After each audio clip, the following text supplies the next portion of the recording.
years ago, many years ago, I went to Israel during winter vacation. Now, if you ever stayed at the Imal, which at that time I did, right outside the Imal is a long row of cabs. And it was pouring rain and it was evening. I got into a cab and I sat down and the cab driver goes, "Slicha gveret, but you're gonna have to get up and move to the cab in front.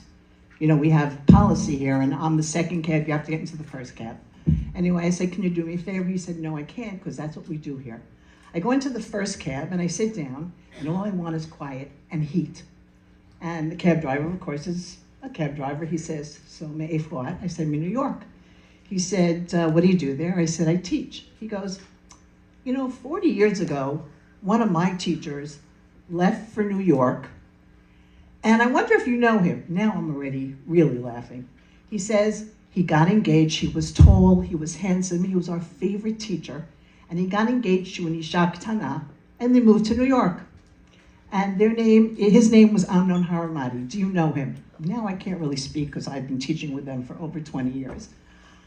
I get out of the cab and I call the Haramatis, and Rabbi Haramati goes, "Of course I know Yaakov. He was my 4th grade student. He sat in the 3rd row, 2nd seat." Anyway, I came home and Rabbi Haramati was so happy to hear that story. But Rabbi Haramati, who you see here, taught Tanakh in room 409 for close to 50 years. And his wife Dinah, his Isha HaKtana, taught Ivrit in room 202 for almost the same 50 years. Together, they were quite the power couple of the yeshiva. But at the same time, each one of them was a powerhouse in their own right. So many years of teaching between them. And if I'm correct, in all those years, together they may have missed 10 school days in total.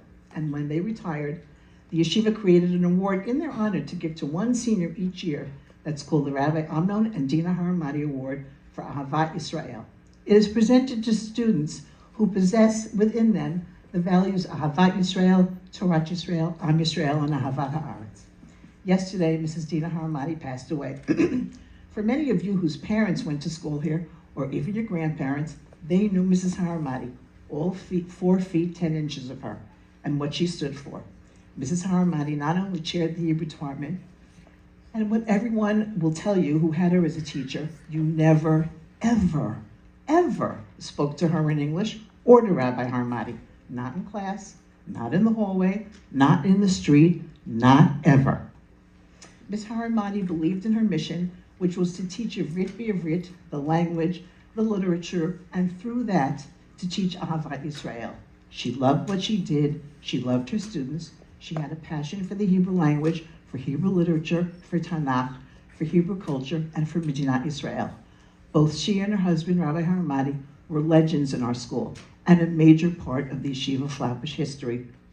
If you ask former Flatbush students what they remember about the Haramatis, is they'd say that they will remember that the love and respect that they had for each other as a couple. They were role models for the students of what it means to be a devoted and caring couple. Mrs. Haramati was an extraordinary educator, an outstanding mentor, and a wonderful friend. I feel so blessed to have worked for her and with her.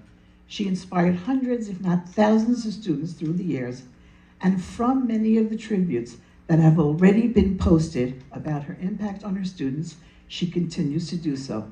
May her memory be a blessing. Yehi Zechra Baruch.